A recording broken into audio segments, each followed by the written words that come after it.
Can everyone please stand, if possible? Please stand.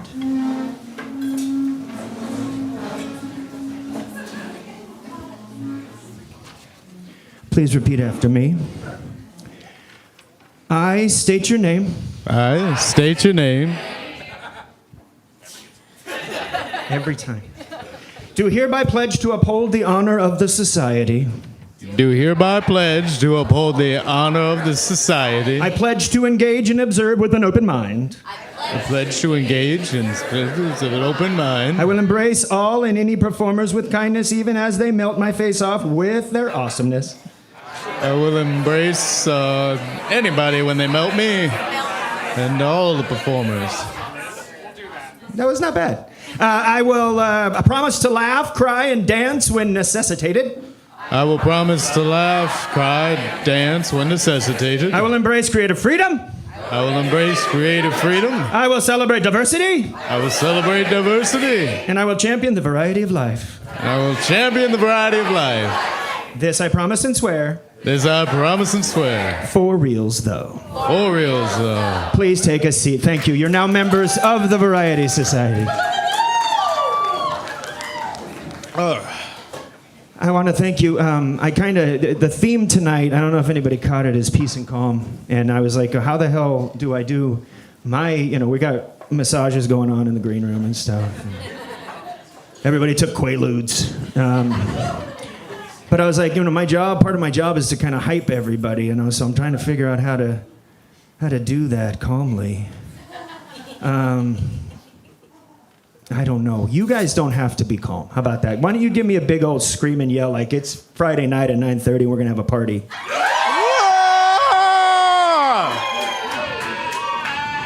Thank you. All right, let's get started. Before we get going, though, we have some amazing... this is one of the most exciting shows that we've ever put together. I'm not kidding. I'm not lying. But before we get going, I would like you to introduce to me... not to me. I know the motherfucker. On keys, we have Mr. Chut Gutney, everybody. Where's my keyboard, Dave?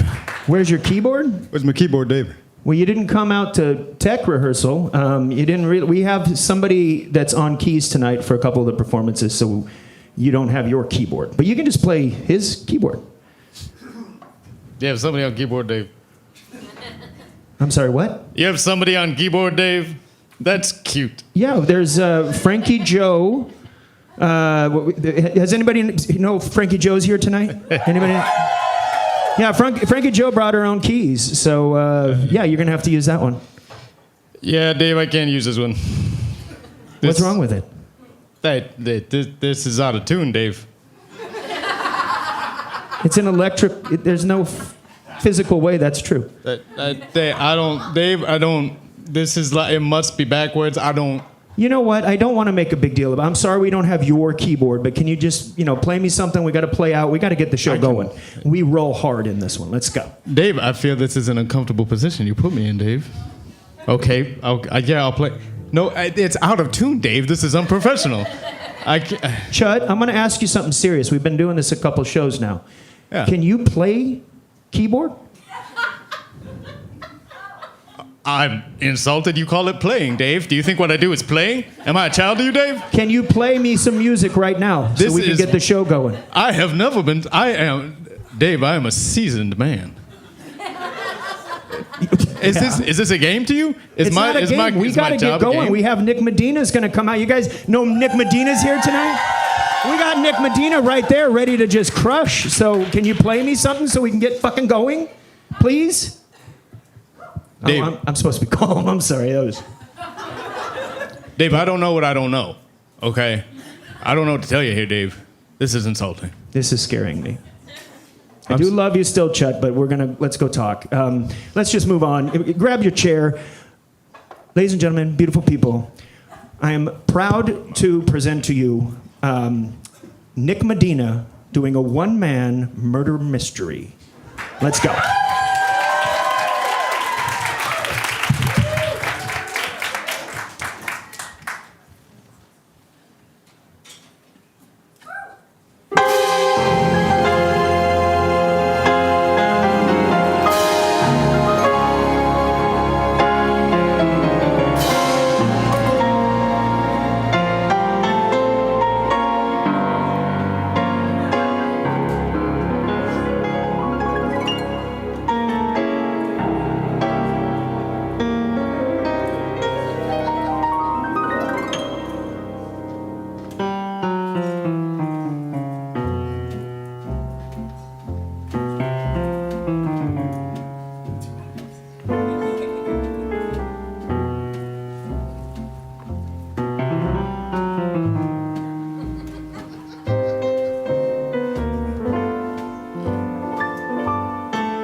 Oh, come on now, stop the bit now. My dear fellow, you don't deny it, don't deny it. Monsieur, I assure you I do not deny or affirm anything. You have come into my personal space when I am trying to finish my book. I am on vacation in the Hotel Cassoulet. What, sir, do you need of me? Oh, very good, sir. Well, I'll have you know, I know who you are. I do. I know who you are. Say it. Go ahead. Say it. When it's just us and no one else here, you can say it. Oh, you're Gaston Lemoore, the world's most famous consulting detective. Surely you remember you helped my father out of that terrible case involving the mummy's hand. You saved the whole honor of the British Museum. An honor, sir, I am now very disappointed in. Of course, I remember you. Bertram Bellamy, you were just a boy then. But how could I escape, in my darkest nightmares, that terrible braying laugh of yours? Oh, right you are, sir, right you are. Well, little Bertram Bellamy's all grown up, and you know, sir, whose hotel you walked into. Oh, God. Whose hotel? Who owns the Hotel Cassoulet? I do, Mr. Lemoore. This is my hotel. Well, are you hunting a criminal? Are you solving a murder? No, monsieur. I assure you I am trying to get some peace and quiet and finish A Court of Thorns and Roses. Now, if you will, I have just gotten done with a very troubling case in Budapest involving an antiques dealer. If you would be so good as to leave me alone and... Oh, there's someone at the door now. Yes, there is a guest. Don't you have a job to do? Go do the other... Oh, no, I don't do a job. I just own the place. 14, there's someone at the door.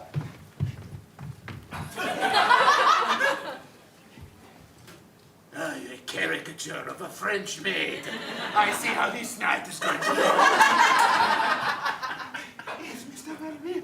What is it, Mr. Bellamy? Oh, at 14, there's someone knocking at the bloody door. Why don't you go... Oh, yes, sir, I go to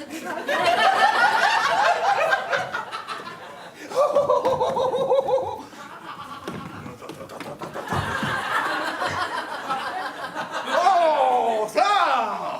Mr. Angelopoulos, good to see you. Good to see you too, sir. It is I, a very legitimate businessman, Yorgos Angelopoulos. Good to see you. Here I am on no ulterior motive being here, just some peace and quiet, yes? Oh, I don't know why you say it like that.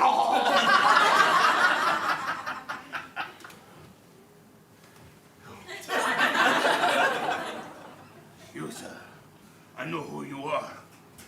The whole fucking world knows who I am, yes, you know who I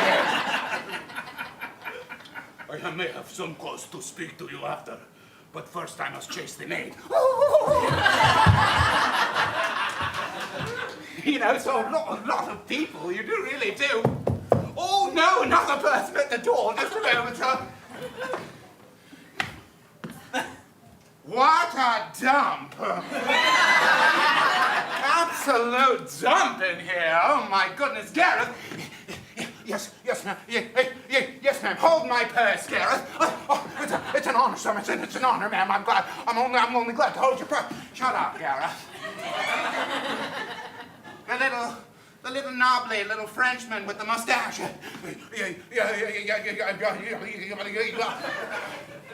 Go see who he is. He looks familiar. Is he a film director? Is he some kind of agent or something? I'll just go. Gareth, you've got my purse, Gareth. Yes, oh, excuse me, sir. Yes.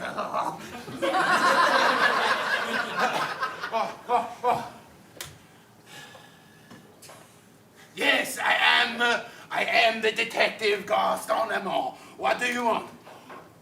Oh, okay. Yeah. It's a detective, Gaston Lemoore. Gaston Lemoore?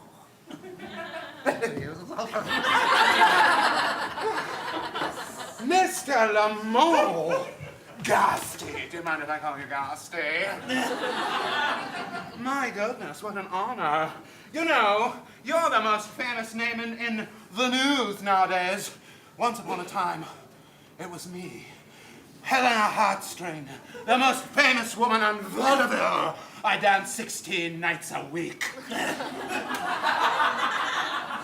Madam, I have some smutty romance about fairies in a court I am trying to live on my vacation. Well, sir, they're to make a film of your life, and I could play the femme fatale. What do you think of that, sir?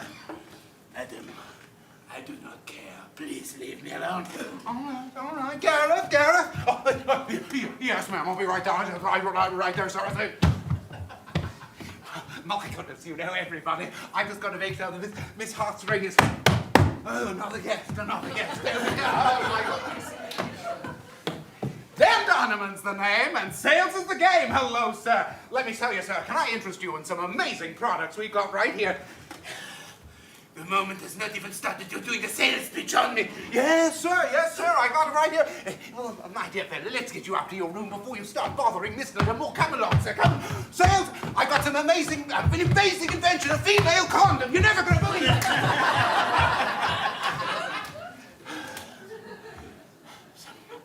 Peace now. Please. A little bit of peace. Oh! Fantine!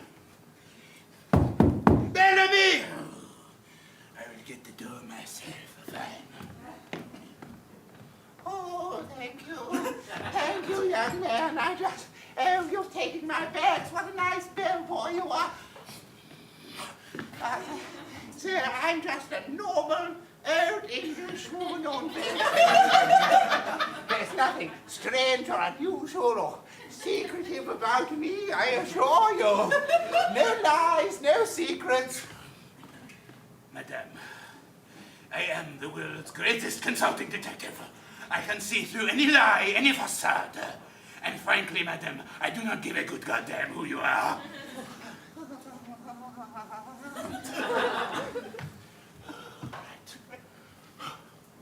A moment of peace. Cut two. Later that night, his bedroom. He's trying to get some sleep. He's about to try and get some sleep when a knock at the door.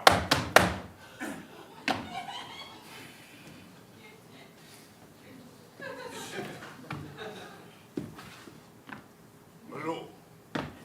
Mr. Lamore, can I come in? What do I do if I say no? I am not used to being told no, Mr. Lamore. Fine.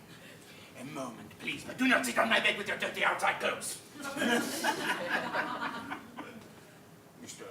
Lamore, you must know, I am not an ordinary businessman in concrete.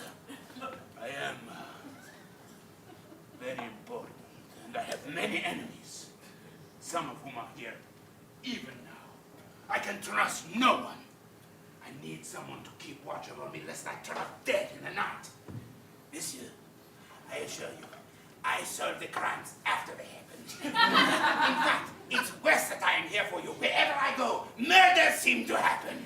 Everywhere I go, I was in Mesopotamia, or I was on the Danube. I was in a hot air balloon. Everywhere, murder. As if I was the common piece, the common thread. Never me, of course. But I assure you, you are in more danger every moment that you stay near me, don't you understand? You will not be my bodyguard. Sir, I am a 5'2" little Frenchman with mustache and no hair. How do you think I am going to protect you, sir? All right. Well, I will be back tomorrow morning, and at breakfast, and in the afternoon until I wear you down, sir. I wear you down. Just like all of the other business partners that have ended up dead. Get out of here, please. Oh, my God. What an absolute mess. Well, hopefully now I will get some peace and quiet. lights go down.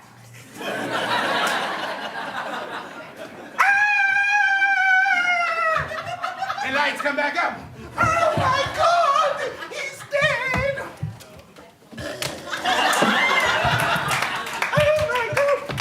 Oh my God! Fontaine, what's happened? Oh, someone dead. Mr. Angelopoulos is dead. No.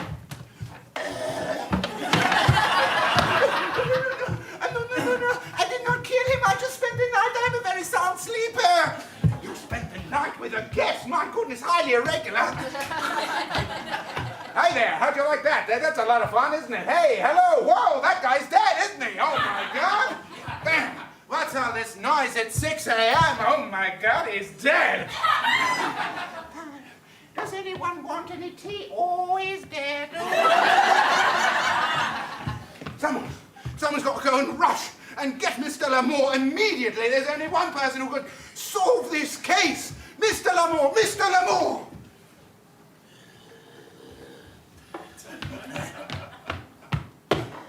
What? He's dead! What? Pray tell, do you want me to do about it? Oh my goodness! I am pregnant with his child! Oh dear, you're the first man you've trapped like that? He wasn't worth a dime, I'll tell you what. There are 1,000 men like him back in Poughkeepsie. You tell him like that, I will scratch your eyes. Now, ladies, now, ladies. Everyone out of the room except me and Mr. Lamour. Out. Sir, for the good of our friendship, I beg of you, for the good of the Hôtel Cassoulet, for the British Empire, you must. Will you give me one moment so I can finish the last chapter of my fairy smut? Yes, anything, Mr. Lamour, anything you like. Very good. Well, first we must examine the body. An ornate antique blade of Hungarian origin. Hungary? Weren't you just in Budapest, sir, in Hungary? Yes, I was. And dealing with antiques, with an antique dealer, you said. Yes. Wait. Isn't that, come on, I'm not a detective, but you are. Isn't that a coincidence, don't you think? Sir, in this profession there are no coincidences. Who was the last to see him? Fontaine, I imagine. Bring her in. I will meet with her in the dining room.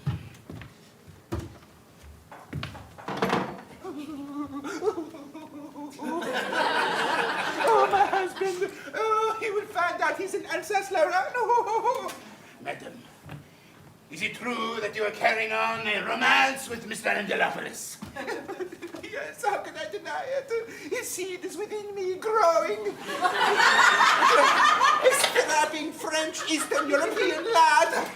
And madam, isn't it true that your husband is back in Alsace-Lorraine, and as a typical Alsatian, will fly into a jealous rage when he finds out that you have cockled him with another man? Yes. Well, how do you not think that he snuck in and murdered him himself? That would be a rather easy end to the whole story, wouldn't it? Yes. Sometimes the easy things are not the truth. Here, madam, why don't you just take a little tea, why don't you? I shouldn't do caffeine. All right, I'm with you, madam. Next one in. Let me talk now to Miss Mabel, who definitely didn't do it. I'll go to her room. Oh, all right, Mr. Lamour. I'll lay it out on the table. I'm actually MI6.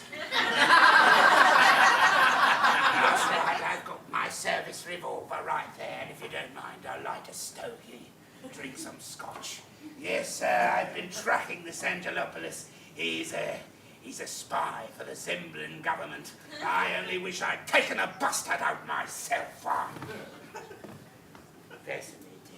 It gets deeper and deeper every time. Next, I will talk to the salesman, Donovan. Oh, well, I'm a... Totally normal guy here. Mr. Donovan, is it not true that you sell aphrodisiacs that have caused murders and deaths all over the United States? Hello, how'd you find that out? Yes, I must guess. My little blue chews, you know, they cause all kinds of problems. Priapism, heart attack. All right, that's all I need to know. I would appreciate if you didn't tell anyone that I bought some, yeah? Next, I will talk to Gareth, the toady assistant. What are you going to say, Mr. Lamar? What are you going to say? That I'm an impotent mama's boy? That I'm going to end up dead of autoerotic asphyxiation? Is that what you're going to say? I think you have said enough already. I will talk to Miss Helena Hartsring next.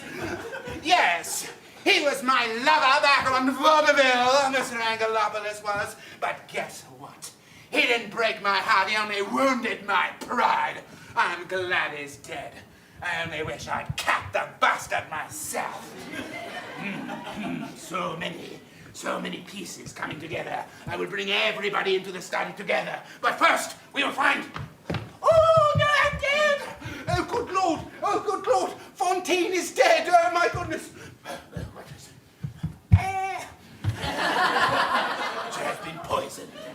Oh, 3 murders! 3 murders! Mr. Angelopoulos, everyone is here now.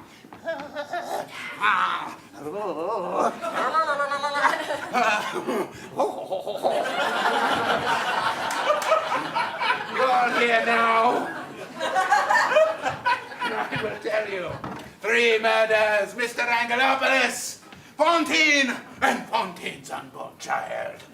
So horrible, so terrible. Who would do such a terrible thing? Well, sir, is it not strange that the murder weapon was of the very provenance of your last case, sir?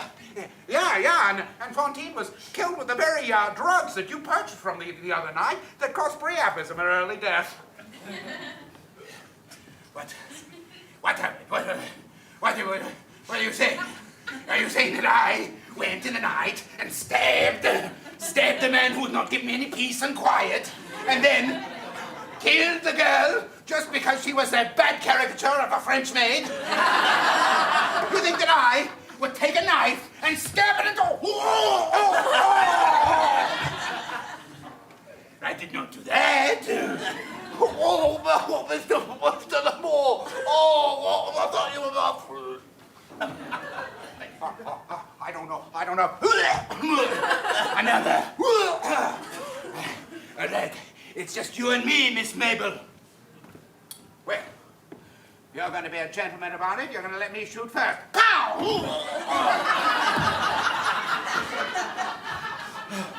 Bring me my book. I would like to just get the last... No. Rather, I will go into that long, dark good night. Finally, a little peace and calm.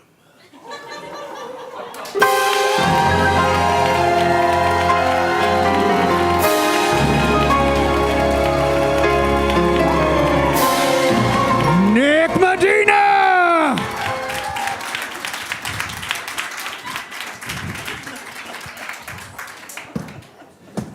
Peace and calm. Nice and chilly.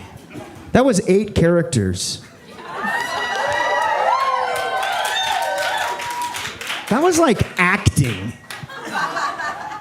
No, seriously, that was amazing. Thank you, Nick. You're beautiful. Did you see the sweat dripping? I mean, it was like a rock show. Rock and roll. Okay, so we're going to move on. So that was a one-man show. Next thing we're going to do is some storytelling. We have one of the most prolific storytellers, amazing storyteller. She has her own show called... Hey, yeah. thank you. You are too kind. Chut, no. I'm not talking about you. I'm talking about our next guest. So you brought a keyboard player? You brought a storyteller, Dave. And I'm not supposed to take this personally? Chet, can we do this not on the stage? I don't know what you mean this, Dave, but sure. Do you want to tell a quick story? A quick story. We got to keep things moving. Twist my arm, Dave. Jesus, you old so-and-so.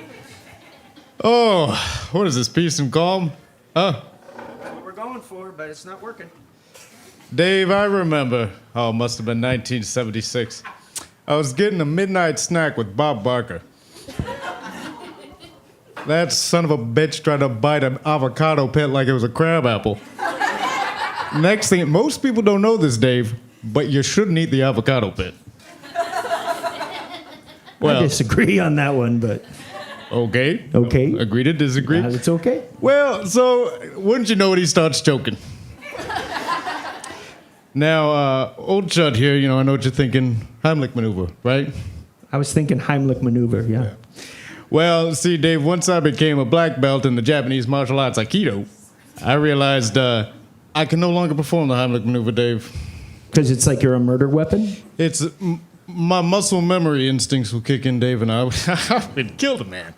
That's what I said. So after about 30 minutes of transcendental meditation, I realized I left the fridge open. Wouldn't you know it, I come face to face with a stick of butter. I realized, Dave, I should lube up this man's airways, like the kids say, nowadays. So What kids are saying that? it's on. What are you watching? It's on the TikTok, it's on the Vines and the YouTube, We Dave. don't go there. Move on. Okay. So you're lubing up Bob Barker's airways with a stick of butter. I wouldn't put it that way, Dave, but sure. I jam it down. Next thing I know, that little avocado pit shimmies its way down the gullet, and a couple days later, and a little bit of hemorrhoid cream, and old Bob's back to his barking self. It's a lot like Mama used to say, Dave. What is it? Don't ask a question a horse can't answer. Chud Gutney, everybody.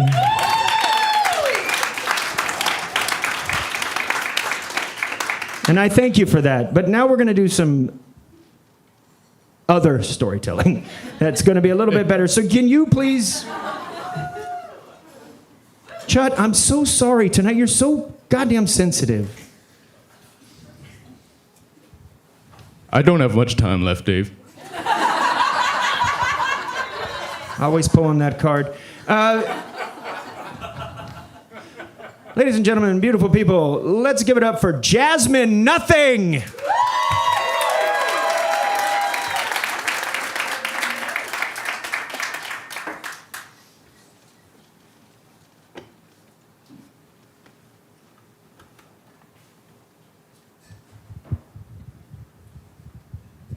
Hey y'all, how's it going?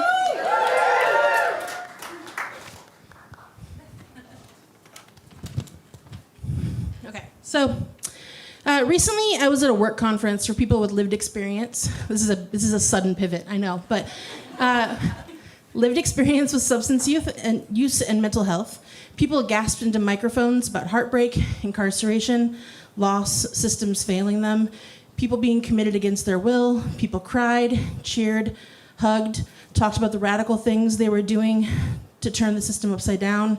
And as somebody who has a rotten brain, pretty often, a messy tangle of dead bugs and like bad vibes up there, it was good. It was validating for me. And now the conference is over, and I am really tired of being heartfelt. Because even though I care very much about community, at the end of each day, 1,000 people from this conference in matching t-shirts that they somehow wore every day of the conference would spill into Seaside being shockingly friendly, wanting to continue sharing their stories, and God, what a lovely thing for them to do, right? A lovely thing for them to do that I literally actively ran away from every evening. Because I am tired of talking about serious things. I would like to be petty. Does anybody else identify as just being like really petty? Thank you. That's gonna work out well for me then. Because I want to tell you about this man, because there was this man and they brought him in to do spoken word. And the thing to know about me is that I don't understand poetry. I don't. I should. I don't. I try. I do shows like this. Sometimes there are spoken. I double checked that there wasn't that on this before I said this. I don't understand it. Because this man, he sounds, whatever you're thinking right now, yes, that is exactly how the man sounds. He reads out of a battered composition notebook that he holds sideways, because, yeah, of course he does. And his poems are full of metaphors and like grand statements about trauma and loss, and people are like snapping, and there's waves of like appreciative sounds like ooh and ah and yeah, and like people just like know what sound they're supposed to make all at once. And like, yeah, I get it. Like he's basically good at it. The poem is fine, but I think I figured out what it is that makes me immediately start rolling my eyes. It's not the content, it's the sound.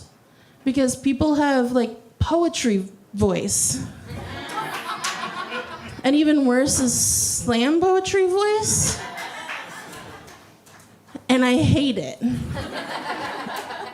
And I'm feeling petty, so I decided to write a poem for you.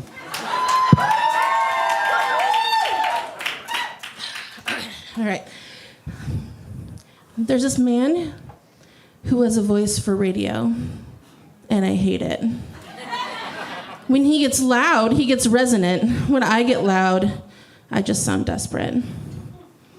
He has a voice for radio. I can picture him leaning over to whisper that he's a poet in the ear of some girl with a stack of papers with edges curled, his face close to share a pearl of wisdom. I also hate this. I need you to know that I also hate what I'm doing. At night, I go to the same, after this conference, okay? So like at night, I go to the same dive bar alone, and I wish that I was at home, and I order gin and soda, and I get a gin and tonic, and say nothing. Thank you. I felt empathy from that table right there. I just take a sip of liquor that'll make me sicker, and I mumble motherfucker because I'm a sucker who cannot speak up. And drunk boys play the Bloodhound Gang and sing too loud to the line. A lap dance is so much better when the stripper is crying. Trump is on TV lying and everything, and still these boys sing.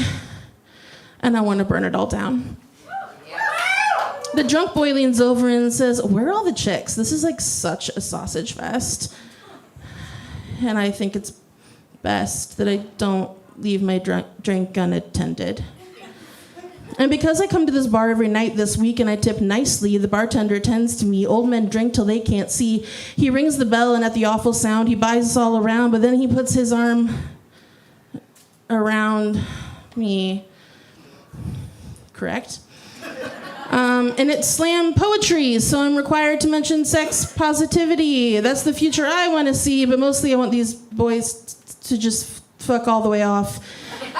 And at the conference, a caterer says to one of my employees, "Are your pants from Saturn because your ass is out of this world?" And this, yes, he is a grown man, which is also confusing to me too. And I made a manager remove him. But I can't tell the bartender I wanted a gin and soda, not gin and tonic, which is pretty moronic. And my chronic inability to be confrontational is pretty episodic, and getting one man removed isn't going to shift any tectonic plates. But I did feel like hot shit for just like 1 second.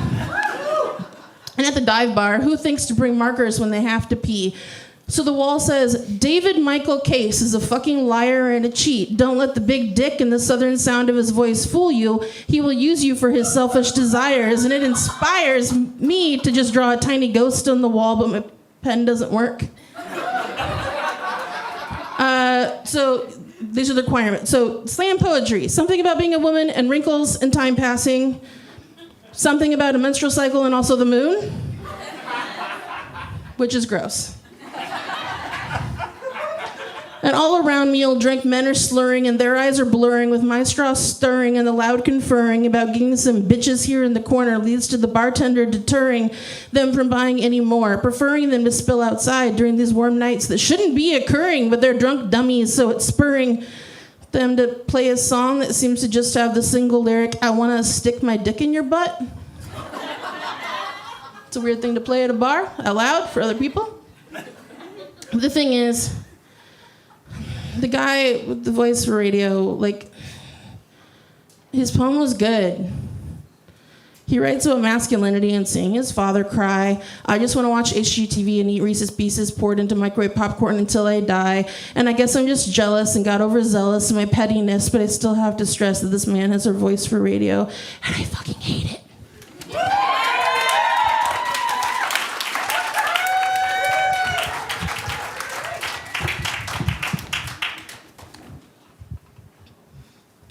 Second piece.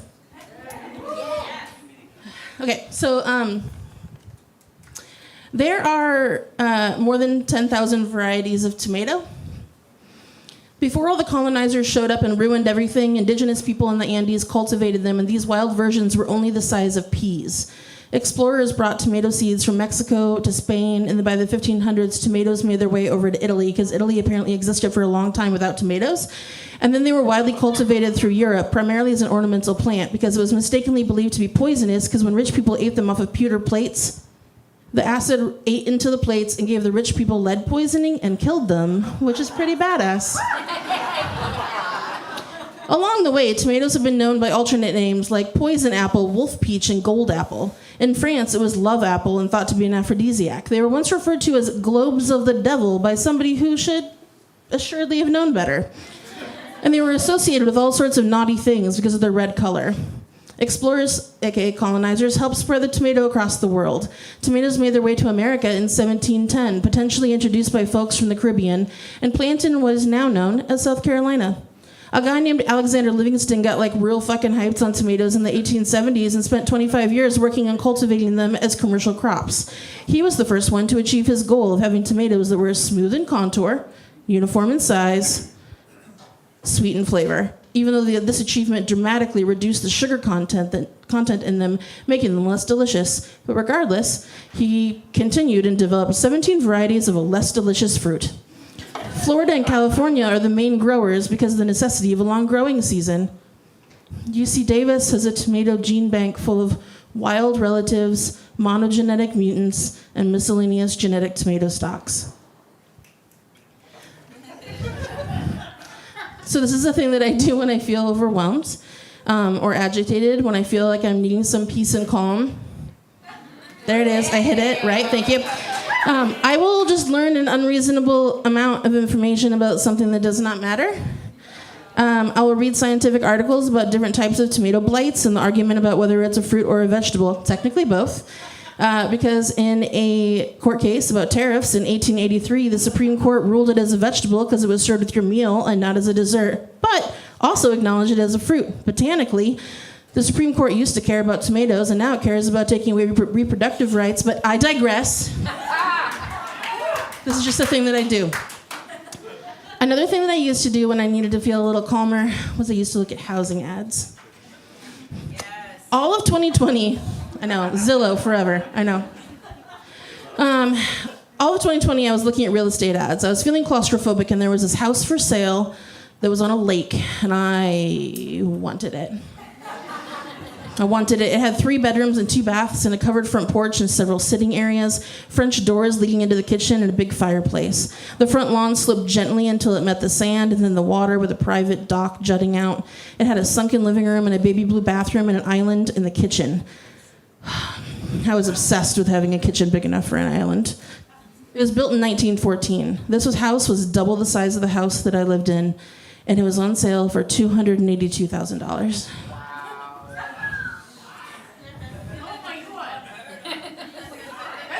You can all just have your experience with that price, I know. I spent a lot of time thinking about the person that I would be if I lived in a house on a lake. I would be a person that hosted parties. I would be a person that cleans the corners instead of just accepting spiders and their webs as my permanent roommates. I would never, ever let laundry just sit in the washer until I have to rewash it maybe twice. In a house on a lake, I would do the dishes every night. I would stand barefoot on the porch and look out at the water, looking quite pensive. The description of the house included sweeping view and vintage charm, and ooh, I am a sucker for vintage charm. Do you know the recipes that I would learn if I lived in a house like this? I would absolutely learn to make souffles. Do you know how to make a souffle? Probably not. You don't live in a house on a lake, I think.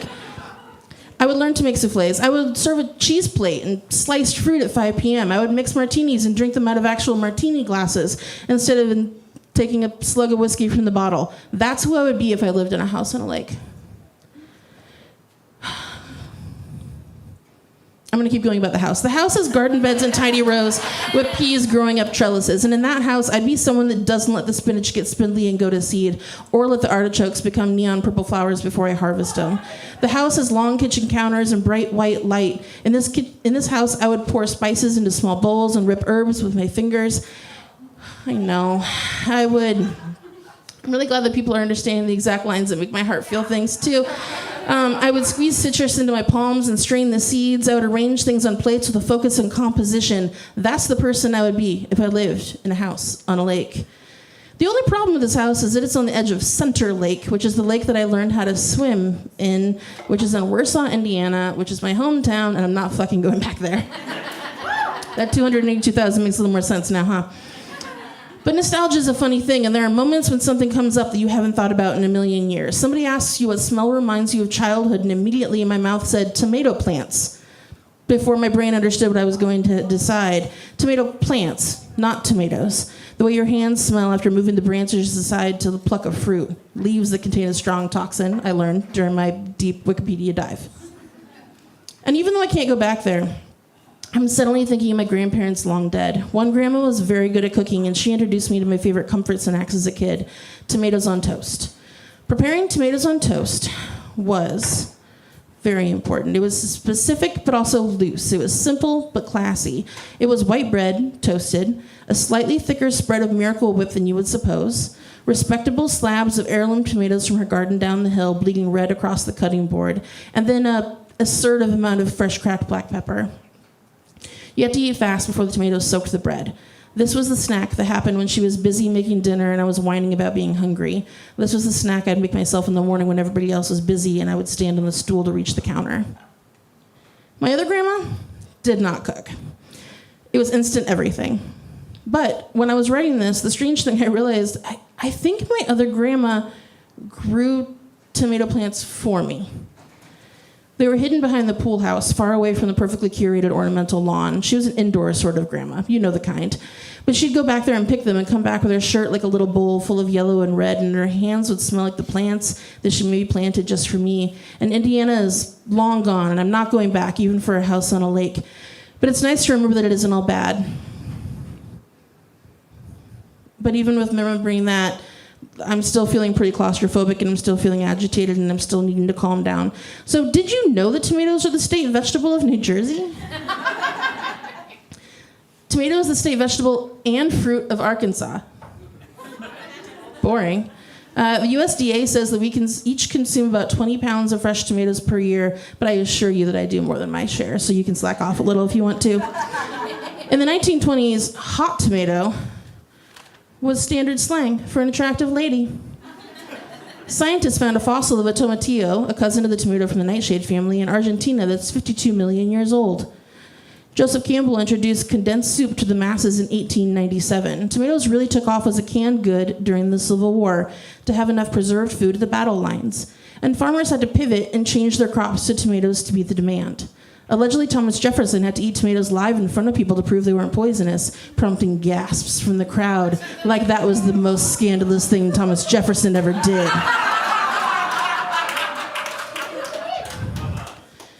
But ultimately, I'm still feeling claustrophobic and wishing that I was any version of myself other than this one, so I look at ads for houses in Portland. And I look at a house with a deck off the bedroom, and in that house, I'm somebody who drinks coffee in long robes while leaning over the railing. I'm someone who eats slices of melon off of nice china and reads the paper with a single flower in a vase on the table. I've seen movies, I don't know. I look at a house with a bedroom full of natural light and high ceilings, and in that house, I make the bed every day. I never let the dog under the covers with me. I never leave a pile of rejected clothes on the floor in front of the closet because they just didn't feel right, even though that material was totally acceptable in my body 1 week ago. I look at houses with backyards and think of planting wildflowers, houses with long driveways, and think of buying a shitty pickup truck that rattles on the highway. I look at houses with oversized picture windows. In that house, my plants would grow tall instead of growing crooked, searching for the light. I look at a house with skylights and a back deck, and I think of serving people lemonade. I look at a house with a fireplace and tall ceilings and think of serving mulled wine. I look at a house with a breakfast nook, and I think of pots of fresh coffee. I don't know why all of my housing-related dreams involve beverages. That was accidental. I discovered it when I was writing this. The strange thing is, honestly, I wrote most of this story years ago, when I was still living in a dark duplex with the sound of trains nearby. And 3 years later, I live in a house twice the size. I have a fireplace, plants that grow tall, a deck to drink coffee on, picture windows to stare out of, and a little pickup truck that announces our arrival with a bit of a rattle. I even have a garden that's doing its mediocre best, relatable. And depending on the season, I do try and grow my own tomatoes. I didn't grow this one because you know what the season is. This is from Fred Meyer like 2 hours ago. But tomato. But as you might have guessed, moving into a new house didn't change who I am, and I still sometimes feel overwhelmed. I still sometimes need to calm down, and when reading facts about tomatoes just isn't enough, I have to figure out what else that I'm gonna do to try and make myself feel better,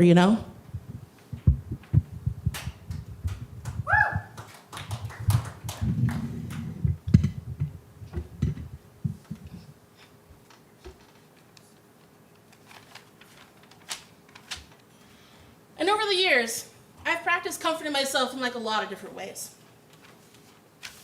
I cook long meals, complicated meals with special ingredients. I take midday naps with my dog and he snores softly against me. I breathe these deep breaths, slow and steady. I chop bits of my hair into the sink with a surprisingly high success rate. Haven't regretted it yet. And I build community all around me when I can.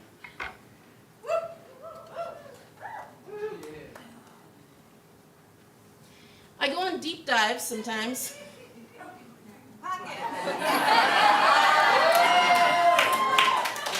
On random topics, like MTV's Pimp My Ride,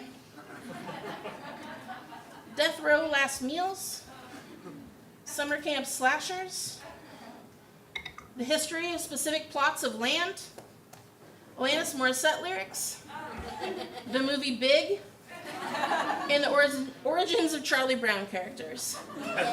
I spent a lot of time on the internet.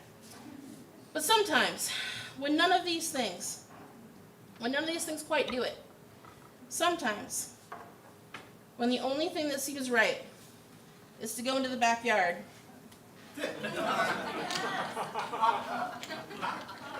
and rub a tomato plant between my fingers,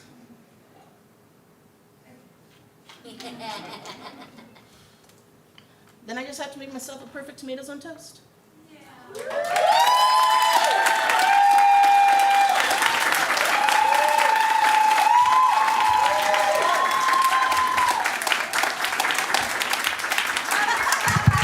Jasmine Nothing, everybody!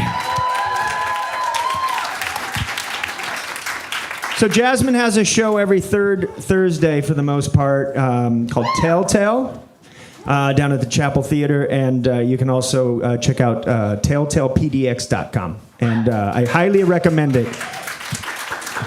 I've done the show. I did it. I told the whole story. It wasn't about any of those things that you just heard about, but it was about another thing. Thank you. I'm projecting power with this hat. Okay, so.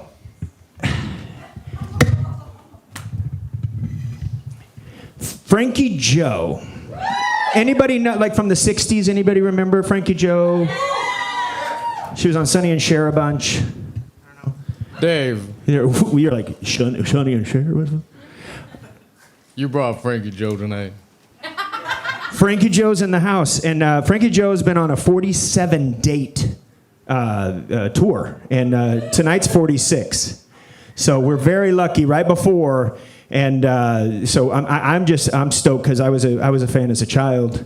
Do you know fan of Frankie Joe? Dave, I haven't seen Frankie Joe since she replaced the engine in my '67 Buick Skylark with a panini maker and a pack of batteries. She left me with a full heart and an empty wallet, Dave. I used to play keys, boy. You used to play keys for Frankie Joe. You never told me that. I see what you did. Oh, I see you on the internet late at night looking things up. I know what you're doing, Dave. Why are you watching me doing internet things? Gross. I get it, Dave. Oh, you son of a bitch. What are you doing? No, Chet, what are you doing? We got to get Frankie Joe out. We got to keep the show going. What are you doing right now? That Dave, I remember every goddamn song she played.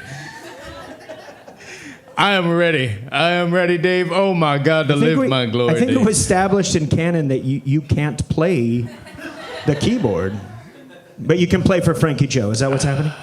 This is going to be awkward. Anyway, I apologize. We got to get the show going. I'm very pleased to have the sensational, the legend, Frankie Joe.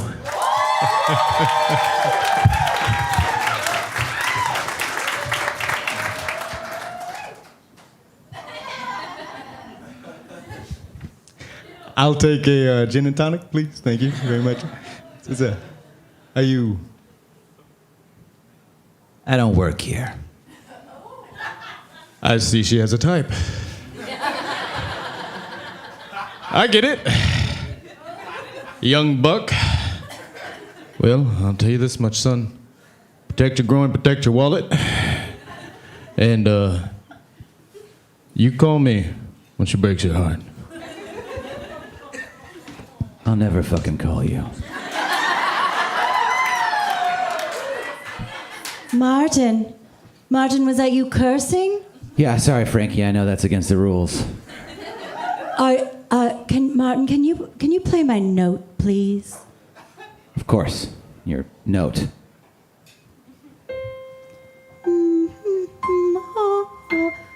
Martin, just one note, Martin. Sorry, Frankie. Thank you. One note.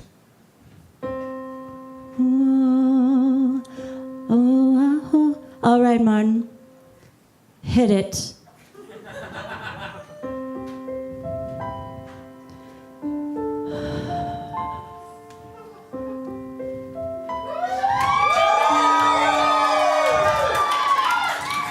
When I was a tiny girl, staring out the window, my dreams were big as my tiny curls, and I knew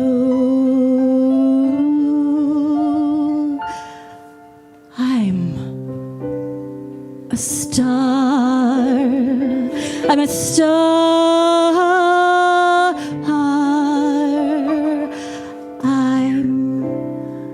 I'm a star. I'm a star.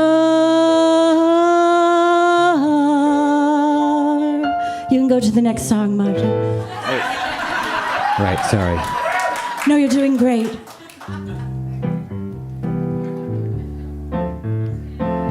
You thought I would just lay down and die, but I got up and I kicked my legs right in your face. You thought I would just lay down and die, but I took my beautiful pedicure to your face. One more, Martin, the third one, let's just go. Sorry, the third one? The third one in the medley. Okay. I hold on, believe I'm in sorry. you. You know it. Yeah, the third- It's been a long time. Yes. Ready?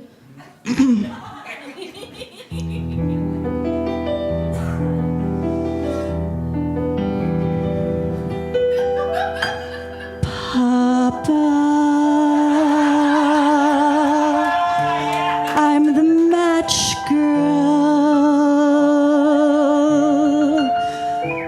Papa,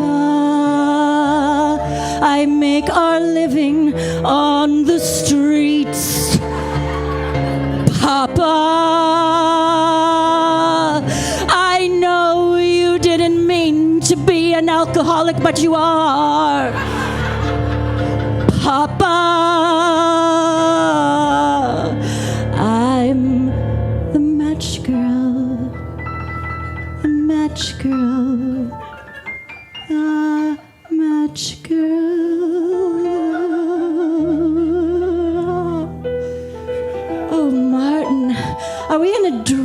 was so dreamy. We're just in a show. Right.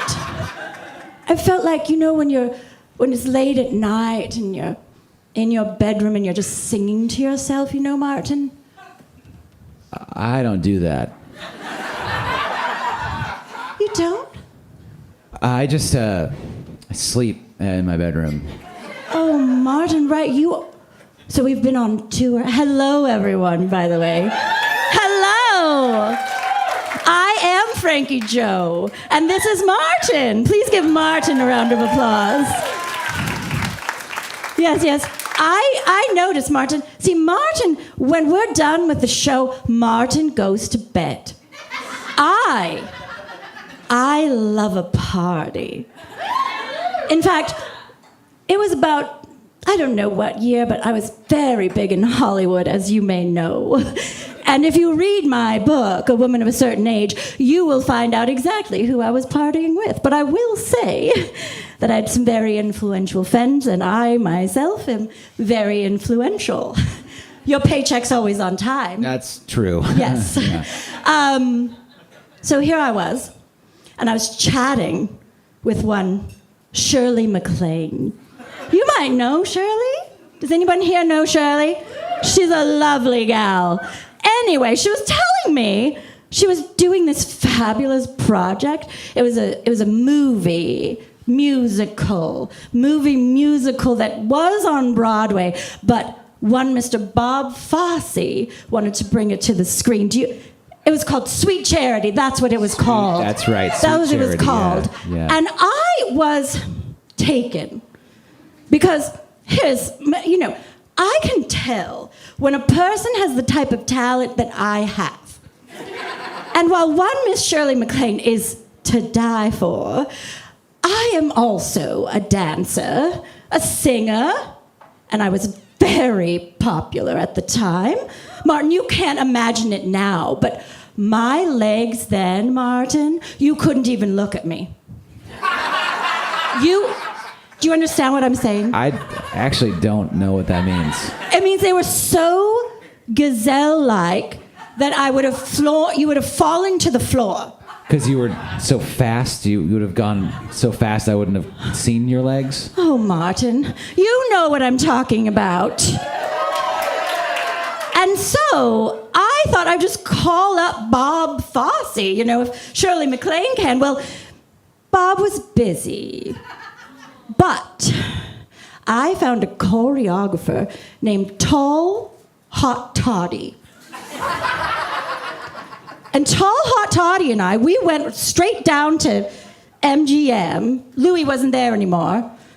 But the person in charge, we said, listen, if one Miss Shirley MacLaine can make Sweet Charity, we can certainly make Sour Janice. And Martin, you know what's funny? Martin? I made that up on the spot. Sour Janice. It's really good. Because Tall Hot Toddy, he did a lot of, the stuff you put up your nose that makes you it's cocaine, Martin. Have you ever seen cocaine? I have put Afrin in my nose once or twice, but I've never done. Martin, what's Afrin? It's like a nasal spray when you have allergies. Get it. Anyway, Tall Hot Toddy and I, what did I call it? Sour Janice. Thank you. You all know you've been waiting because you love to hear me talk, but you love to hear me sing. Who remembers the name of the song that was in Sour Janice? Just yell out the name of the song. Give it. Yes, Give It, Martin. You know that song. You know. Martin knows. This is our 46th tour. Well, you know what, Martin, though? Martin. Yeah. The dancing's much better when I do it with four person. With four persons? Yeah. No, Martin. For a person, with and for. That's what I said. The number 4? No, with and for, Martin. Have you ever danced for a person? Never mind. What I need is a person who would like me to dance for them. Oh, I saw your hand very quickly. Come to the stage. Be careful here, dear. There's not much light. All right. Wonderful. What is your name? Austin. Austin. Austin, you're very, very attractive. You remind me of my third and my sixth husband. Martin? Martin, dear darling. Yeah, Frankie. Dear darling, Austin needs to be comfortable, and there's a nice chair, but I'm wearing heels and a dress, and I can't possibly bring Austin the chair. Could you bring Austin the chair, Martin? Yeah, I can do that, Frankie. Thank you. Give Martin a round of applause. Austin, are you ready? Yes. So what we're going to do is, it was get it, right? Give it. You can take a seat, and Sour Janice, much like Sweet Charity, works in a dance hall. Have you ever been to a dance hall? Wonderful. Martin? Yes. Hit it. Yeah. Hacha. Whew.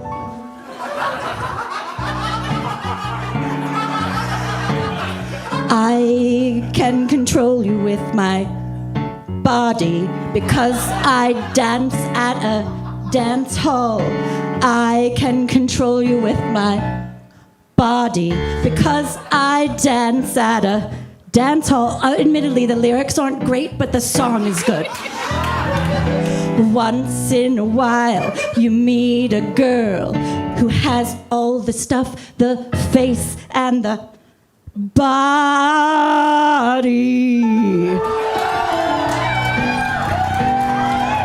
This is a special move called the duck. One time I thought that a person was gonna take me out of this spot. Is that you? Is that you? Is that you? You? Is that you? You? Is that you? And that's it. Austin, you are a beautiful human. Thank you very much. You may leave the stage. Oh, that time was so glorious. You know, Hollywood, when it knew that musicals are not king, but queen. Oh, Martin, the stories I could tell. But you all would like to know where it started, right? How did Frankie Joe become Frankie Joe? Now, to get the whole story, of course, you need to buy my book. What's the name of the book, Martin? A Woman of a Certain Age. And where can they get it? After the show, the Woman of a Certain Age book will be on the merch booth stand where Frankie will be signing autographs. If you are lucky enough to meet her, that's new. Just wait in line and pay cash or card. We also take checks. I didn't know that. That's a... Oh, yes. We take any form of transactional cash. Transactional cash. You know, because sometimes someone might say, do you want some cash? And if you don't say yes, it's just cash in hand. It's not in your hand. You have to say, give me the cash. It's a transaction, Martin. Frankie, did you do cocaine backstage? Not today. Oh. Well, there's a good story, Martin. There was one time that Cary Grant, Jimmy Stewart, Katharine Hepburn, Judy Garland, oh, may she rest in peace, and I, Frankie Joe, Frances Josephine, if you're fancy, but I'm never fancy. Anyway, that was not the point. The point was where my beginning was. That's right. And you all know the movie. when I was just a girl of 17, and Louis B. Mayer had given to Judy Garland the part of her life as a Dorothy Gale in The Wizard of Oz. And I'll tell you, I cried just like this in his office. And so he gifted me my movie called The Blizzard of Pause. And that's what the people are here to see, Martin. Do you know what I'm talking about? My last paycheck bounced. Martin. I just wanted you to know. I know it's not the right time to bring it up. Someone will pay Martin after the show, right? Yes! You'll get your money. I don't want their money. I feel... Look, we'll do this. I just want you to know that... Oh my gosh, Martin, you know that I'm a professional. Yeah. You're a very nice young man who will one day be a professional. And when I picked you up at that gas station, in what town was that? Provo. I promised you one thing, which is you will always get your money. So, can I do my dramatic moment? Yeah, I'm sorry. Martin? That was the wrong time to... It's all right, Martin. So, I was a girl in the blizzard of pause. And I know this is the song that you've all waited to hear. Hit it, Martin.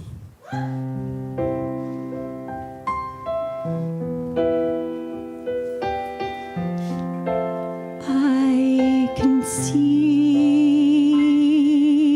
through all the snow and the ice, and I want to be free. I want to be me. I want to go far away, far away. I long to be only free, only me, and someday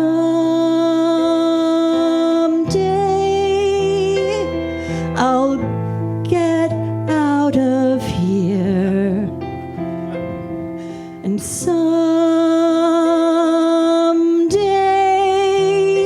there won't be any fear. There won't. I'll be free, like a bird is supposed to be. I'll be free. I'll be free someday.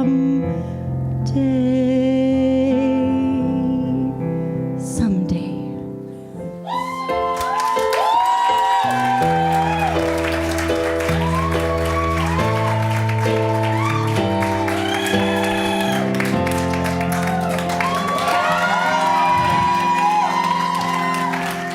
Thank you all. Thank you, Martin. We've got to get off the stage now. She'll be signing autograph. Okay.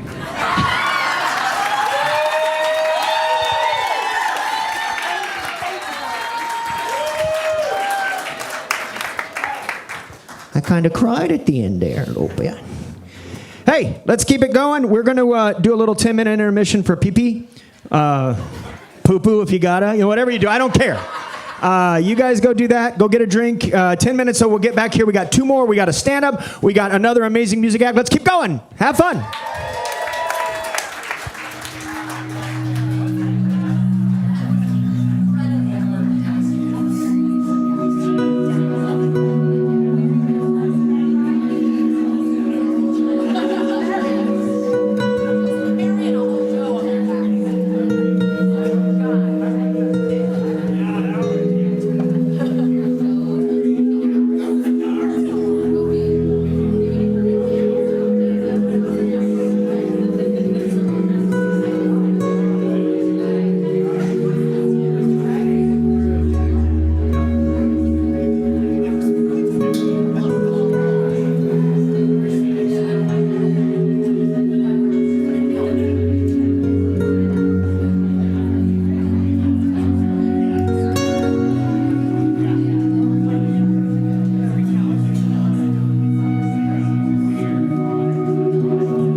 Thank you for staying. I know it's late. This is like not your grandma's show. We're gonna bring out one of the. Chud, come on, man. We gotta keep going. What's up with you? Why am I here, Dave?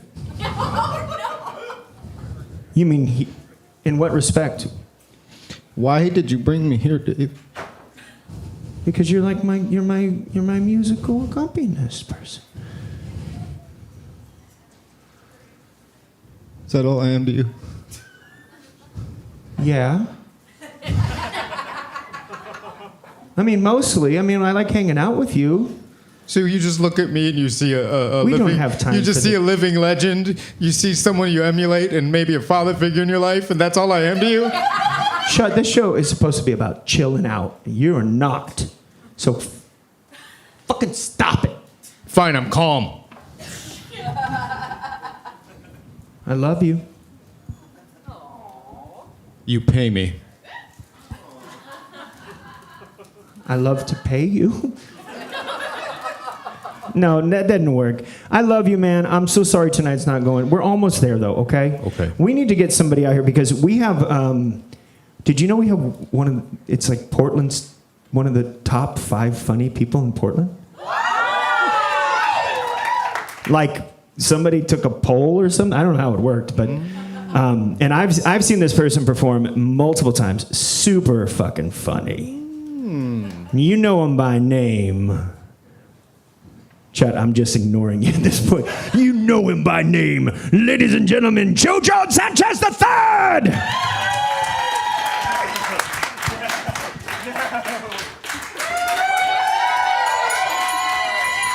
Portland, Oregon!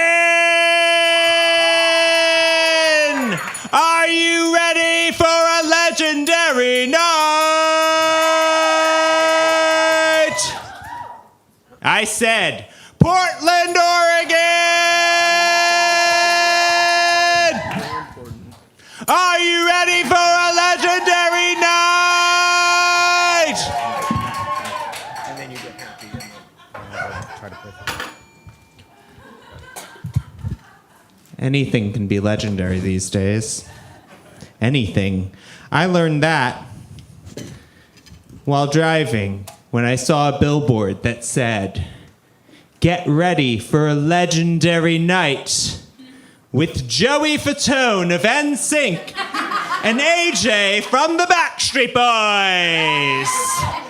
Legendary night! With the 3rd to 4th most popular boy band member from each respective boy band. I relate, though, because I'm the 6th funniest person on Willamette Week's Funniest 5.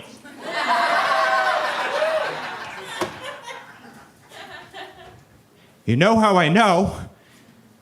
Because I got the 5th spot. And then I opened the paper and I read the article, and they say in the introduction to the article that someone declined a profile. The entire time I was like, do I even belong here? Do I even belong here? And then I opened the paper and it said, no, you don't, bitch. Get out. But I'm still here. I'm still here. Up on my damn pedestal. And what do I do with it? What do I do with it? I want to do crowd work, but I'm scared of crowds. I don't know you. Who are you? What is your deal? I can't talk to you. Although, does anyone have any spare popcorn? I would love some popcorn. If you have any popcorn that you're not eating, finish what you want. But like, honestly, I just want some popcorn. But also, I don't like doing crowd work because I live in Portland and I don't believe in work. I don't do that. I don't do that. So what I like to do is what I like to call crowd socialism. So, on the count of 3, audience, I need you to shout out what your love language is. Are we familiar with the concept of love languages? Wait, on the count of 3. Somebody can't follow directions. Okay. 3, 2, 1. I actually heard a lot of touch, and normally I don't hear things, and that's normally when I'm like, I guess that's why they say socialism doesn't work, but I heard a lot of touch. But I was dog sitting for this couple, and their love language was very clearly words of affirmation. And they left all these Post-it notes up in their house for one another that said sweet things for one another. And they were a straight couple who was doing their honeymoon in Italy. I don't know. I don't listen to straight people. It was something like that. Okay, on one side of the fence, we had the notes for the woman from her future husband who said things like, "Dear, you are gorgeous, and also the smartest, funniest, most clever woman I've ever met."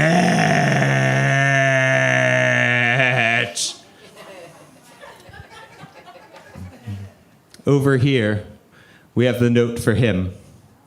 And it says, "Dang, boy! Nice peen!"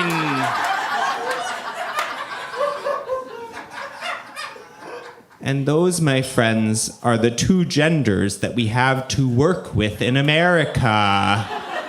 America has a problem. It has a problem with gender. It does. And that is why I identify as non-binary. Okay, my two fans of non-binary people up front, make some noise. 2 fans. Oh, I love you. I went by he, him pronouns for a lot of my life, way too long. And then I moved to Portland and switched to he, they, because they make you. They make you do it. You have to. You sign your lease, and they're like, you better question your gender, or else you gotta move. You gotta move to Vancouver. That's what you gotta do, honey. And then I kind of tried it and I buyed it, and I was like, when I realized I got mad at people for using he, him, I was like, okay, this is a sign. This is a sign. If you're getting mad at people, if you use both, you need to switch. But I had this little barrier in my head because I'm gonna bring back my lady friend, the mic stand. I like being called Daddy in bed. Daddy! Yes! Thank you. And there is no word in the English language equivalent to daddy for non-binary folks to use in bed. I have done the research. I've done way too much research. But I was in a bar talking to someone about this, and the best suggestion they could come up with was parent/guardian. And I didn't like that. 'Cause I cannot be in bed with someone who is just like, oh yeah, parent/guardian. Give me that parental unit. Sign my permission slip. Be my chaperone on the field trip to Bone Town.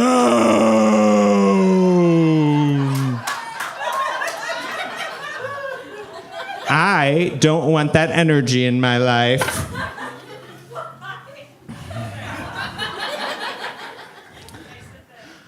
I do want to get more petty about my pronouns. If someone misgenders me, I'm sort of just like, okay, can I light your car on fire? That would give me peace and calm. That would. It would. But hypothetically, let's say I were at a glory hole. And the person on the other side is like, oh yeah, boy, keep on going. Because everyone I suck off sounds like a horny Muppet. Like, if he says that, what do I do? What do I do? Like, do I keep on going? Or do I stop? Do I stop and I just go, hey, buddy, I use they, them pronouns. And what you're doing right now is very problematic. Let this be a teaching moment.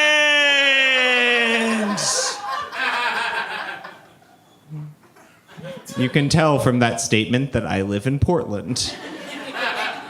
Oh my. A fun thing about me is that I'm actually pansexual.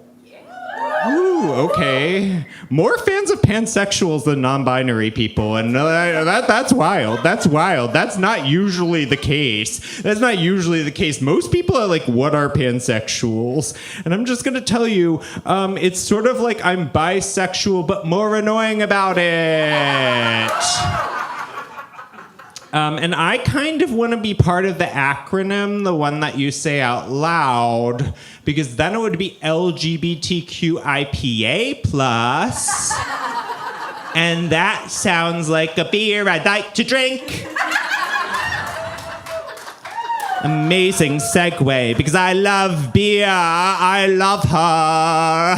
And yes, beer uses she, her pronouns. Surprise!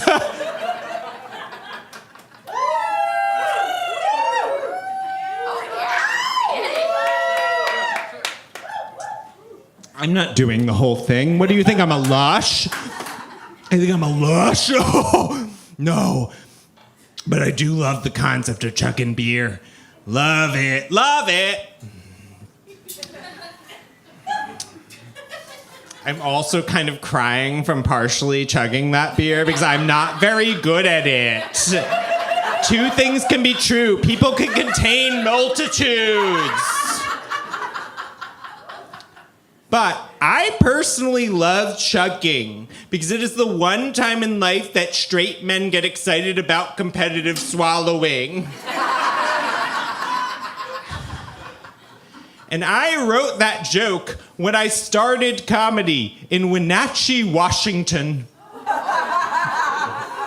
Yeah, I was in my friend's backyard in Wenatchee, Washington when I wrote that joke. And Wenatchee, Washington, why am I saying it in that tone? Don't ask. Don't ask questions. Don't ask questions. I'm an artist. When I lived in Wenatchee, Washington, I made a pledge to never listen to advice from straight men in comedy.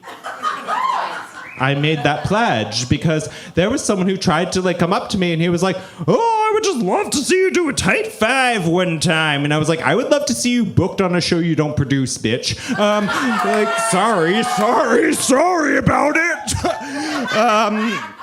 I'm gonna vamp for this out of the stage. Yeah, so his best joke was this one where he sort of was just like, you know how I know I'm not gay?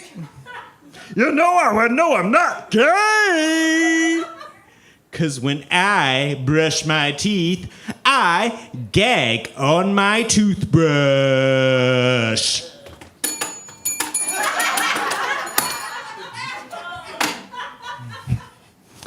I heard that. And we were at an open mic together. I was right after him. And I looked him dead in the eyes and I said, hey, buddy, I gag on my toothbrush too. But I can still deep throat a dick. If that is your only excuse, I'm calling your bluff. Here's the thing. I like sucking dick. Sorry, haters. Sorry about it. And I don't like when people suck dick and complain about sucking dick. I have girlfriends who'll be like, oh no, woe is me. I had to suck my boyfriend's dick last night. And when I hear that, I turn into a caricature of my racist father. And I am just like, ah! They are taking our jobs! And they don't even want them!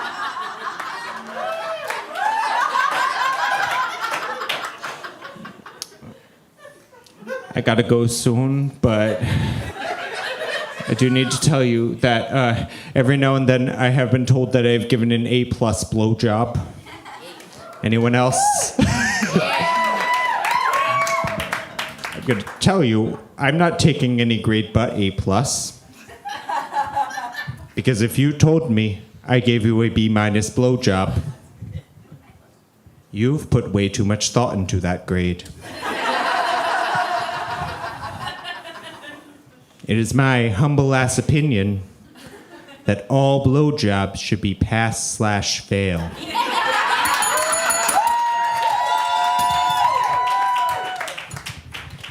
If I make you come, I pass.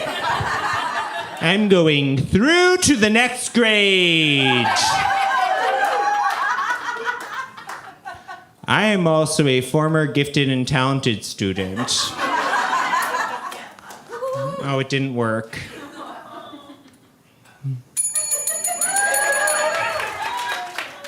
And I want my parents to have a bumper sticker that says, "My kid sucks dick better than your kid." And I do recognize that kid is not the right word for that. But I gotta go. Thank you. Thank you, Variety Society. You've been amazing.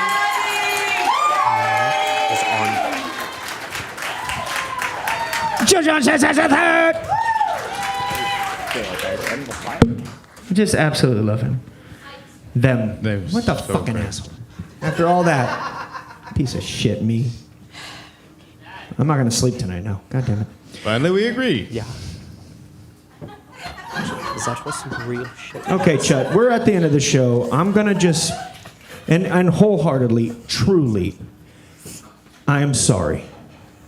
This was not supposed to be the Fuck Chut show. And I know it went a little south. I should have told you about Frankie Joe. Should have told you about a better keyboardist that was gonna be here. And I didn't say any of those things, and that's on me. And I love you, and it's not just because I pay you. It's because you have amazing hair. And a physique that would make a gazelle come on its own hoofs. Dave. I don't know why I said that. Dave, you make a man feel like he swallowed a whole bottle full of glucosamine. New life, Dave. You know, it's like Mama used to say, I'd rather have a stone in my shoe than a rock on my foot, Dave. Let's let bygones be bygones. Can we hug it out? Maybe you should kiss it out. Suck his dick.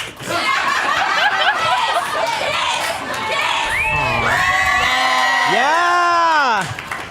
I love you, Chud. So I love you too. you ready to close out this show, you motherfucker? I am ready, Dave. Now, I know you got that group all the way from the Eurovision tour.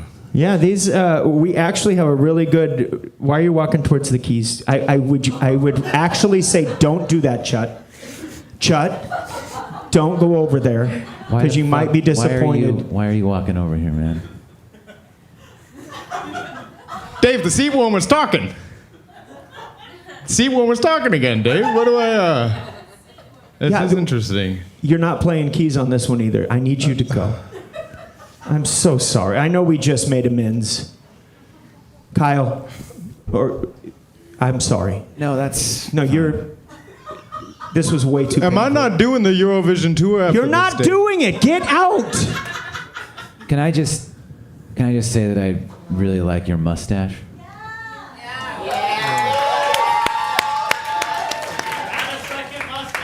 Young man. I look at you and I see a past version of myself of what could have gone wrong. And let me tell you, son, let me just say, there's hope. There's hope still. I'm gonna let you play keys. I'm gonna give you this opportunity here so that maybe you can turn into someone of a man of stature like myself. Going Fargo and Legoing on him, Dave. Can't quite control it now, Dave. Come on, boy. I say it. I say. I said. I say. All right, let's get out of here because we have an amazing. You guys follow European music, you know?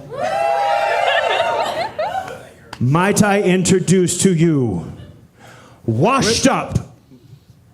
You cannot right now. This is it. Get the fuck off. Shot Gutney, everybody. Let's put a cap on this, mother. Washed Up German Euro trash improv banger makers. Or alternatively, the band that needs no introduction because you know who the fuck they are. Whiplash!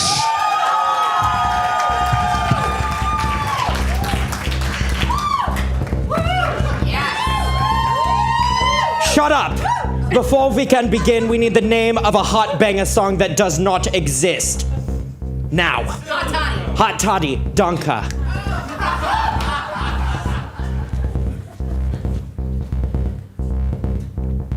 Willkommen, distinguished guests. Practice your square breathing as you are enveloped in sound.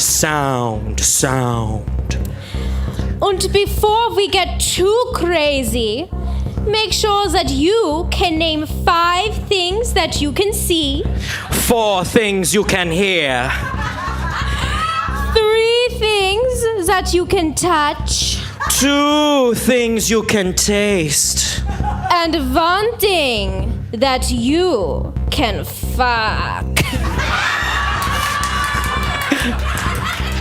And be sure not to pop that downer before you take a car home. We wouldn't want you to get whiplash!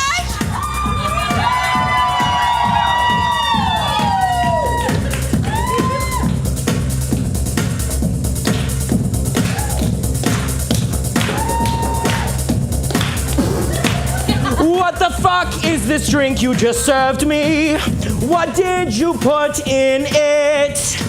I didn't ask for a gin and tonic. I asked for und beer. Why are you serving me this trash? Do I look American?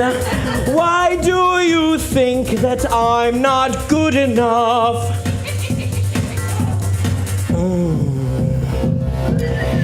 I feel it move me. Oh, I'm feeling groovy. Oh, I'm feeling horny with this hot toddy. With this hot toddy. With this hot toddy. With this hot toddy. You might be cool, but I am hot. You might be real, but I am not. You want to have something fun and sizzly? I think you'll find me very rizzly. I don't need a beverage with ice. I need somebody with a tongue that's nice. So if you want to buy me a drink, make it hot. Fucking think! I want a hot toddy. I want a hot toddy. Hot toddy. I want it in my body. Hot toddy. Fill me up with And then your we'll get naughty.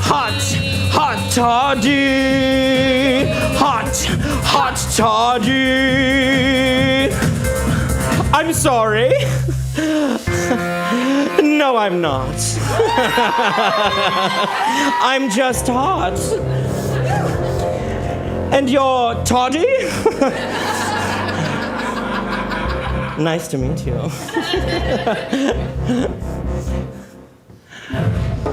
Is this yours? This is yours now. Oh, yes, you can applaud. Hello, welcome.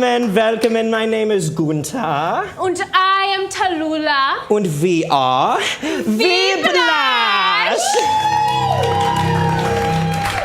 Tonight we are joined by very, very special musical accompanist. Mature for his age, Gambino.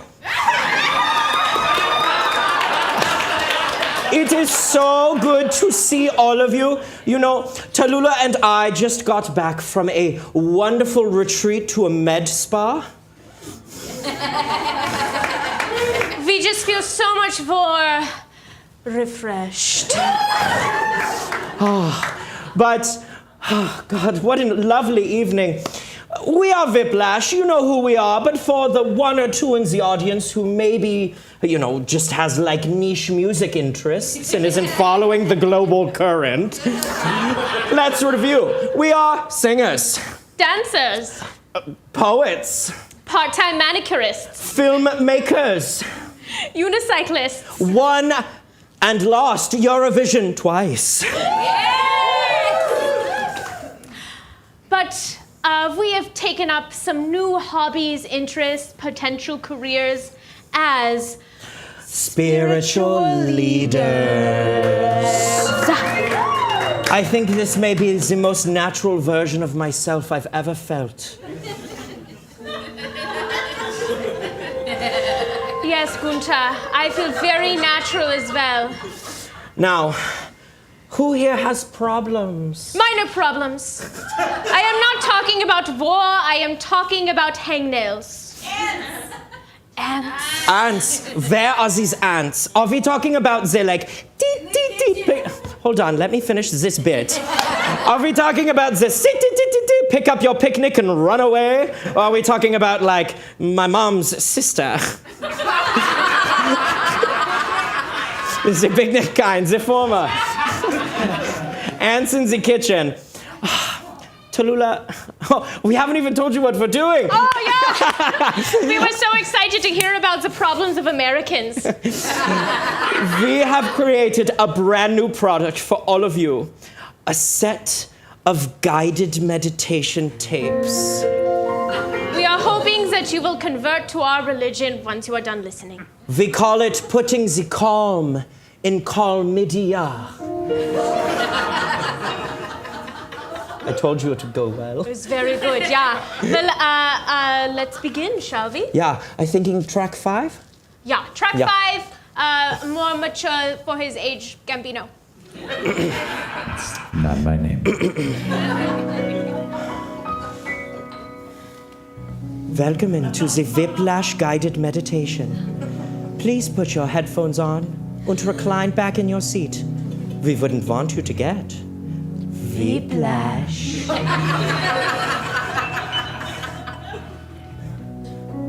You are in your kitchen.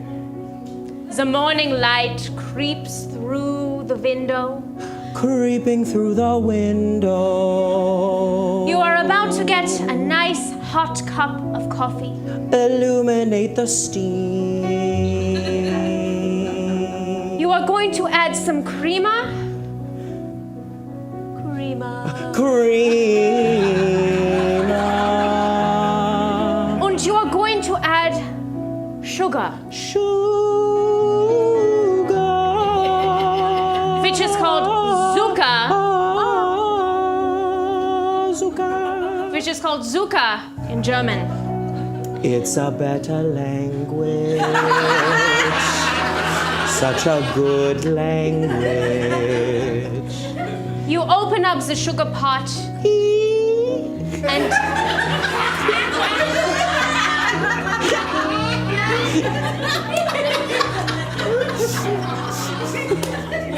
Because there is not a creepy nor a crawly in the sugar. Pure white cloud. Virginal. Virginal cloud. In fact, every corner of the kitchen Every corner is immaculate. too clean. Not a crumb. Nothing is out of place. Not a or smush. In its place. In its place. In its place. Saying nothing is out of its place or in its place. Where did my sugar go? Where did my instant coffee go? Where was the meat I was saving for charcuterie? Where was the cheese cubes I was going to stab little umbrellas into? And that's when you hear the voice.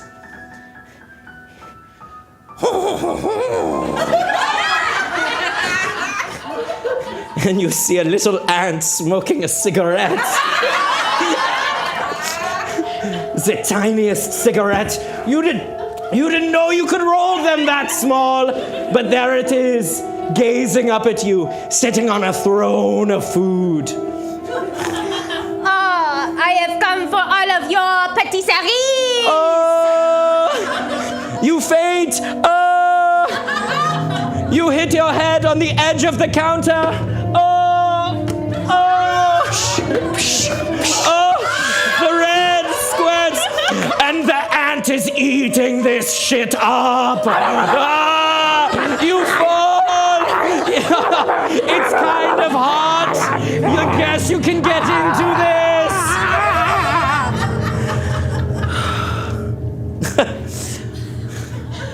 But that's not you. No, 9. You are someone who knows how to solve problems.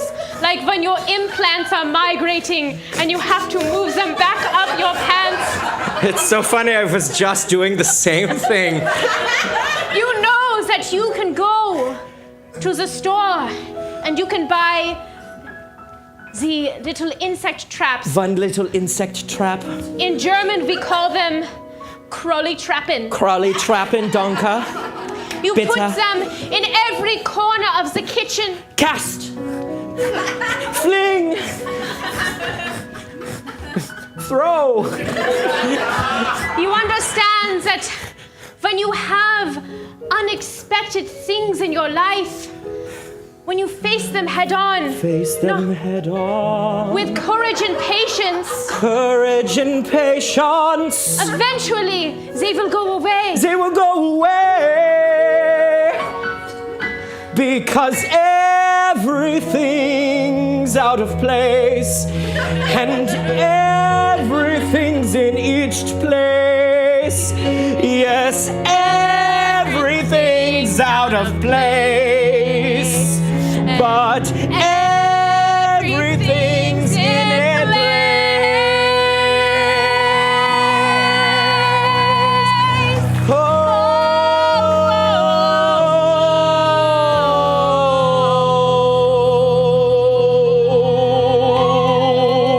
Oh. You have reached the end of track A. Please flip over the CD to continue this listening experience.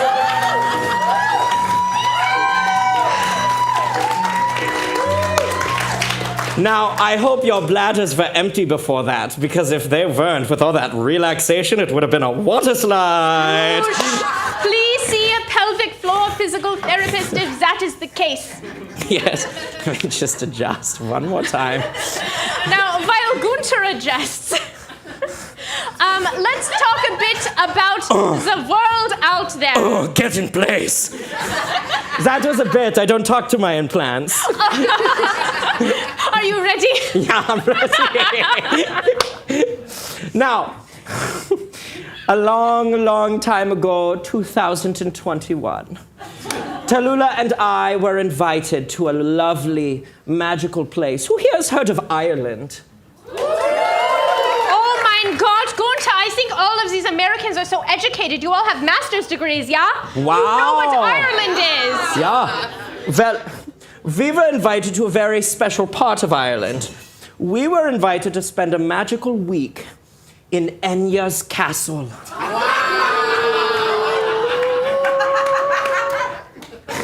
And we were kicked out after 24 hours. It all started and ended when we taught her many cats how to leak her unreleased music onto Bandcamp. Which, in our defense, it was very funny. And the music was not half bad. She did not fall off. No, not at all. Nice. But in those beautiful, brisk, far too brisk 24 hours, we wrote an album with Enya. Sorry, are you demanding? They're calling for it, Tallulah.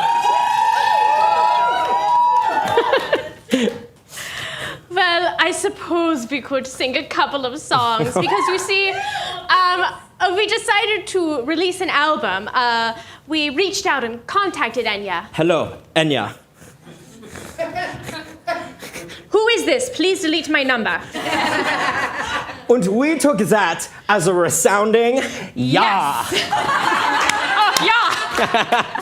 So we need to know, what is something that you do, a journey you go on that calms you down, that needs love, that needs to be acknowledged? Mushrooms. Like what? Hot girl walk. Hot girl walk. Oh, Yeah. I like that. Now, before we begin, I just want to remind you, the national attire of Ireland is, in fact, scarves. Did anyone bring scarves tonight? Shit. Well, Scheiße. let's just imagine that a scarf found its way into your lap during this number. If that was the case, we would love for you to dance around in the audience, like this. Can you see the Enya moving through her? Yeah. And also at the end of the show, take the scarves and put them on the stage. You will face litigation because I know that is very popular in this country. So without further ado, closing out Whiplash for the night, we will play you our Enya song, Hot Girl Walk.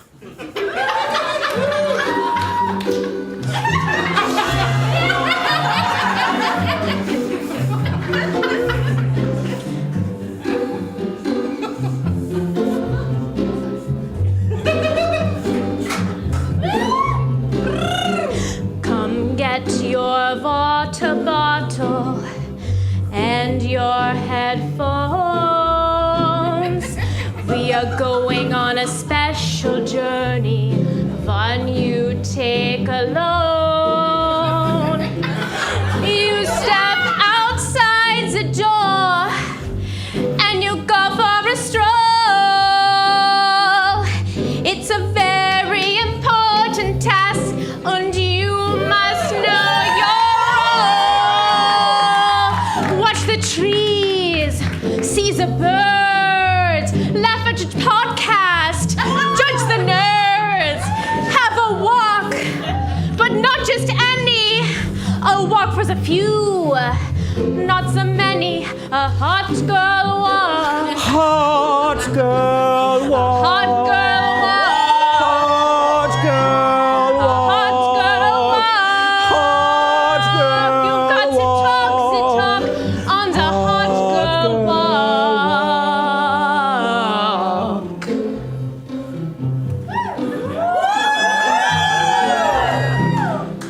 Just take one foot and put it in front of the other.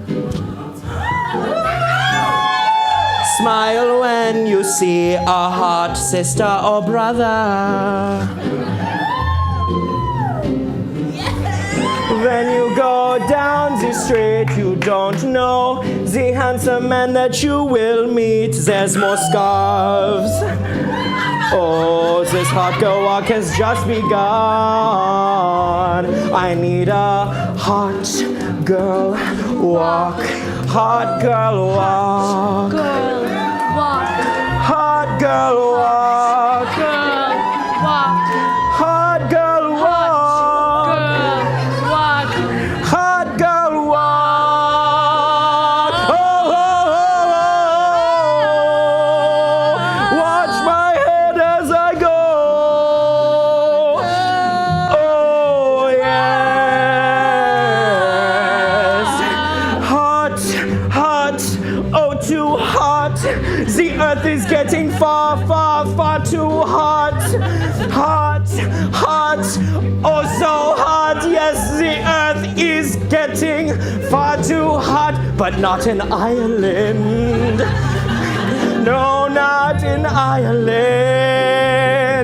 Oh, not in Ireland. On the Emerald Isle. We do one thing for a mile. It's a hot girl walk. Hot girl walk. Hot girl walk.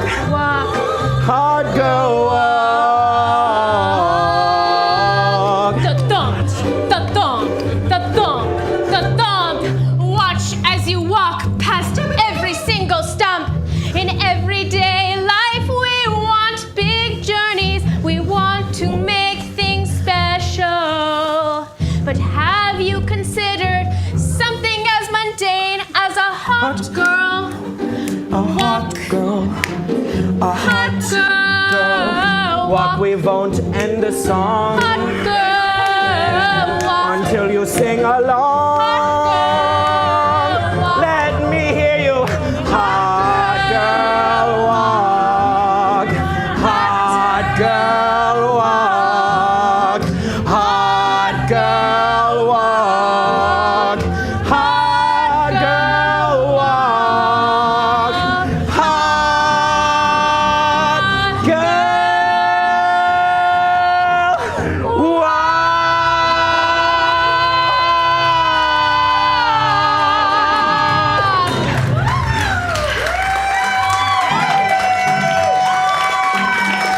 Dankeschön, put the check in the mail.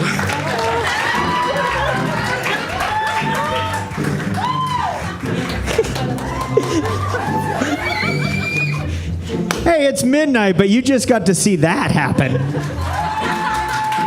What the fuck?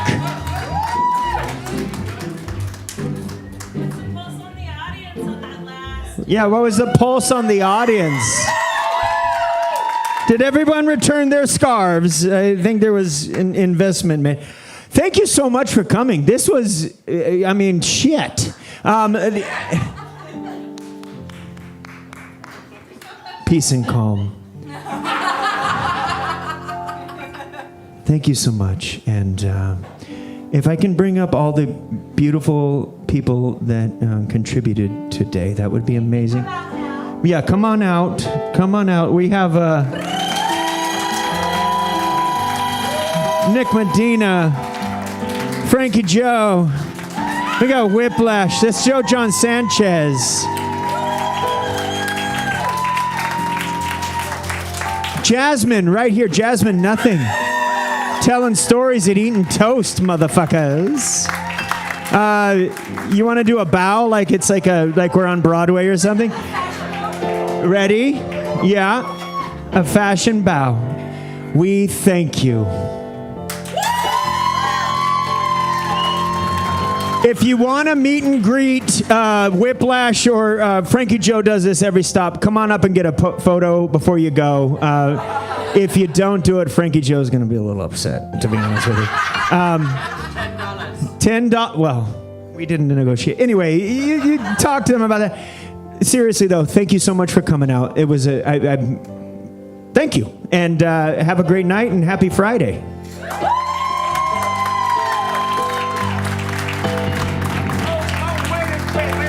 One more thing. Kyle Stebbins! Are you kidding me?